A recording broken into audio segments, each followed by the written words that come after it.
নারীদের জন্য, মহিলাদের জন্য, মা বোনদের জন্য আমাদের দল বাংলাদেশ জাতীয়তাবাদী দল পরিবার কার্ড করেছে। সেই কার্ডগুলো আমরা গ্রামের প্রতিটি পরিবারে ছড়িয়ে দিতে চাই। এর মাধ্যমে আমাদের নারীরা নিজেরাই স্বাবলম্বী হবেন। আমাদের এই কার্ডের মাধ্যমে যে এই কার্ডের অধিকারী হবেন উনি 2500 টাকা পর্যন্ত পাবেন সরকারিভাবে।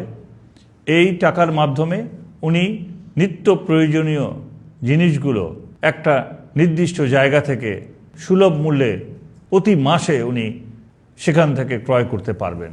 স্বাস্থ্য সেবার জন্য আমাদের নারীরা এবং এলাকার মানুষেরা সুলভ মূল্যে যেন হাসপাতালে গিয়ে চিকিৎসা পেতে পারেন এবং বিনামূল্যে যেন ওষুধ পেতে পারেন, সেই ব্যবস্থাও আমাদের এই 31 দফার মধ্যে রয়েছে।